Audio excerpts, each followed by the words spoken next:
मुंबई लोकलमध्ये 12 डब्यांवरून 15 डब्यांचा प्रवास हा आपल्या प्रवासाला थोडंसं सोपं करून गेला. कारण हे झालं नसतं तर दहिसरतून एसी लोकलमध्ये चढणं सुद्धा आपल्यापैकी अनेकांसाठी अशक्य झालं असतं.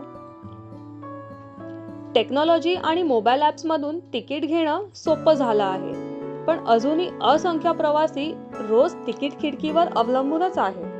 म्हणूनच अशा संघटनाचं अस्तित्व त्यांच्यासाठी वरदान ठरतं. बोरिवलीहून सकाळच्या वेळी लोकल पकडण्याची धावपळ, त्याच्यासाठी दहिसरवरून बस पकडणं, मग एवढं चालत स्टेशनपर्यंत जाणं आणि रोजच्या रिक्षा आणि बस भाड्यांमुळे होणारा आर्थिक ताण हा प्रत्येक दहिसरकर शांतपणे सोसतो आहे.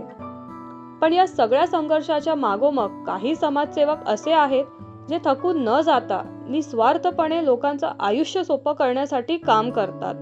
आज त्यांना ओळख मिळायला हवी, कारण त्यांच्या प्रयत्नांची किंमत केवळ आज पुरती नाही तर पुढील पिढ्यांसाठीही अमूल्य ठरणार आहे.